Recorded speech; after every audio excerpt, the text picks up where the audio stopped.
Welcome to Sunshine Cathedral's Queer God Squad. It's Tuesday, November 5th, 2024. I am Bishop Darrell Watkins, the senior minister here at Sunshine Cathedral. With me today is Sunshine Cathedral's executive minister. He's also my husband, Bishop Robert Griffin, and Sunshine Cathedral's Minister of Connections, the Reverend Dr. Ann Atwell. Visit sunshinecathedral.org to learn more about our progressive faith community and how you can be part of it, no matter where you live in the world. And if you live in South Florida, be sure to check out Sunshine Cathedral Center for the Performing Arts, offering entertainment for the LGBTQ+ community to benefit the LGBTQ+ community. If you enjoy the Queer God Squad, please share this or other episodes with your friends, family, and social media communities. At Sunshine Cathedral, we want you to know that you are God's miracle, not God's mistake. This is the Sunshine Cathedral perspective. It is Election Day. Let's check Trump's record on LGBTQ. Today is Election Day when the country chooses between Vice-President Kamala Harris and former President Donald Trump. Harris identifies as an LGBTQ ally and is part of an administration that restored queer protections that were removed by the Trump administration. But where does Trump stand on LGBTQ rights? Well, in 2012, he said he believed marriage should only be between a man and a woman, but that same-gender couples should have the same rights as married people. Separate but equal isn't really, but still, that's not as hateful as it could be. In 2016, he told LGBTQ people that he would fight for them. But did he? And in 2020, he appointed a gay man as acting director of national intelligence. That's pretty much it for anything representing friendliness toward queer folk. By contrast, in 2013, Donald Trump said again that he believed in traditional marriage between a man and a woman, or in his case, between a man and a woman, and then another woman, and then another woman. In 2016, he said he would appoint Supreme Court justices who would be willing to overturn marriage equality. That same year, he nominated anti-gay Jeff Sessions to be Attorney General, who as senator opposed expanding hate crime protections. Also in 2016, he appointed Betsy DeVoss to be Secretary of Education. DeVoss rescinded gender identity protections enacted by the Obama administration. In 2017, Trump appointed Roger Severino to lead the Civil Rights Office, where he rolled back LGBTQ protections. And still, in 2017, Trump tweeted that he would ban transgender people from the military. In 2018, he rolled back protections for transgender prisoners. In 2020, he created a rule that allowed homeless shelters to reject trans folk. Also in 2020, he nominated to the Supreme Court Amy Coney Barrett, who had been associated with an anti-queer hate group. And in 2020, 140 Trump staffers put together Project 2025, which equates transgenderism with porn and proposes to ban porn.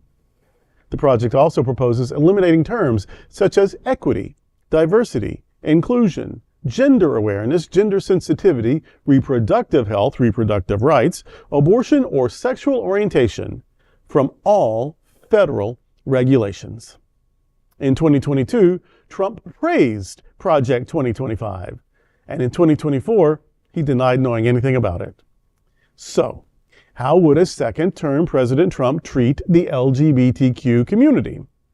Well, all we know for sure is how first-term Trump treated us, and that is frankly alarming.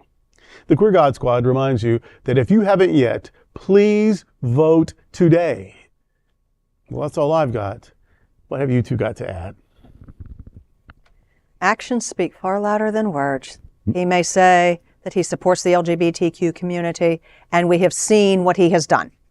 We know what he has done. He does not support it. He will do everything in his power to diminish our lives and our livelihood and our protection and our security and our marriages. He will do everything that he can. So, yeah, he may say, oh, yeah, the queer community, I love the LGBTQ community or the gay community, but his actions speak far louder. If you haven't today, vote.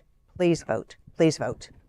If nothing else, the former administration of Trump proves that Trump is not a president for all the people. That's That's right.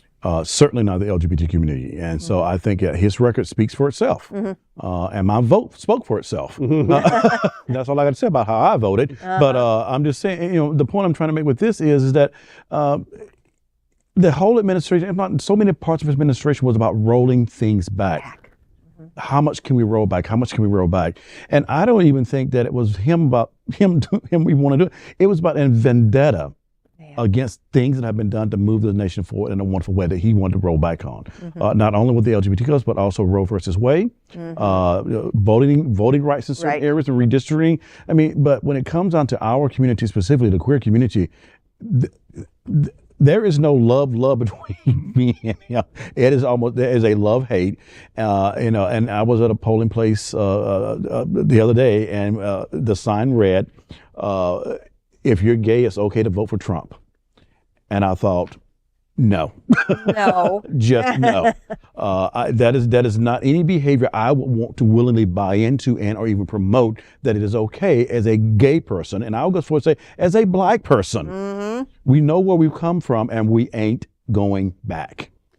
The thing for me is, of course, I am nervous about how he treats and thinks about gay people. And he personally may even have a higher regard than he lets on. But if he's going to, who cares what his personal opinion is if he stacks his administration with rabid homophobes? He certainly isn't pro-gay enough to protect us from his friends. And but that's just about being gay. Because at the end of the day, I present as male. I identify as gay or queer. But I also present as male and I'm clearly Caucasian. So I'm going to have white male privilege. That's going to offer me some protection that not everyone has, that women aren't going to have, that people of color aren't going to have, that people who don't have citizenship yet have, that people, I have an education, I have a professional job, that I've got some built-in safety. For now, some of those could go away like that, but some, I'm less imperiled than some, or at least in theory, right? But his open antagonism to people of color, particularly women of color, that is concerning. His idea that certain things that should be fundamental rights should be decided by states. Well, that's an old slavery argument. Because minorities will have to have allies. They have to build alliances to get enough votes to protect them. Because if the white straight majority gets to decide everything by elections, then what chance have Native Americans have? What chance have gay people have? Women have a 50-50 chance, So are there more feminist men than there are self-loathing women? When it comes to it can be that razor thin. So it's troubling. It's troubling. His racist rhetoric is troubling. So I don't think that if we're talking about LGBTQ people of color, I don't think and he clearly is antagonistic towards trans people. And it even wants, and has gotten some people within the LGBTQ plus community to try to separate from them. It's like, oh yeah, gay is good, gay is fine, let's be, gay is good, but those trans people, there's something wrong with them. No. No. And we're not gonna allow this divide and conquer BS. Those are our siblings, those are our friends, that's part of our community. And they are what they say they are, and they are entitled to every right and privilege and responsibility that any other citizen has. They have the right to pursue happiness. They have a right to liberty and justice for all, and they're part of all. They have a right to freely express themselves. They have their rights, and I don't know that MAGA believes that or knows that or cares about that.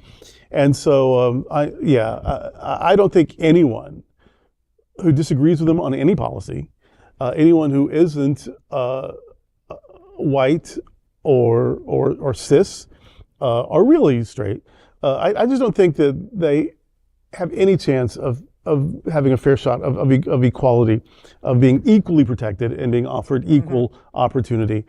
He's already shown us. Absolutely. With women. And it's never one. It's never, well, yeah, he did it to women, but that was a one-time thing. It's never a one-time thing. If he'll take A's right away, he's going for B's next. And once B's is gone, C's rights are on the block next. That's the way it works. And so I don't feel comfortable. I don't feel safe under his leadership. We saw what he did the first time around with what he didn't know.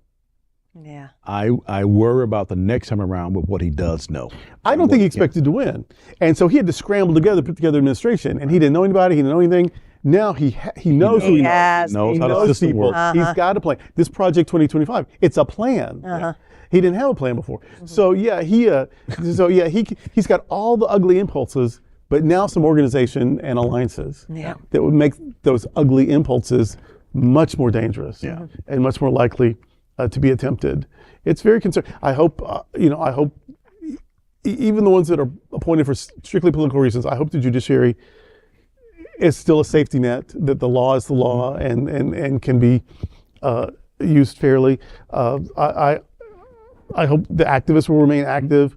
I just hope that no matter what, we will do what we can to keep one another safe. But it's very troubling. And I've never felt this way about any candidate. I've had candidates that I'm like, please, I hope that person doesn't win. But I never felt like, well, if they do, because if they do, okay, fine, we'll get through the next 4 years, and then we'll try again. It'll get better next time. This is the first time in my life that I'm like, oh my gosh, if this happens, it could really be the end of democracy. Yeah. And my only thought for me is the day after. There will be the day after, and as I've done my part, I've voted, I've encouraged people to vote, and I hope that goes a certain way. But yet and still, this man is not helpful for our nation, and I'm now thinking about the day after. There will still be justice work to be done, and if the justice system doesn't hold him accountable, I trust the voting population will, and just continue to let him just move on to the sideline and keep him out of anything political. We'll see. May it be so. Well, that's today for the Queer God Squad. We want to thank you for joining us. We're here daily at 3 p.m. to have some fun and to discuss what our LGBTQ plus community is talking about. Sunshine Cathedral is the world's largest progressive queer church. Progressive, queer, and God are words that naturally should go together. We are all in this together. Remember that. You are God's miracle, not God's mistake. Until next time, we are the Queer God Squad. Bye.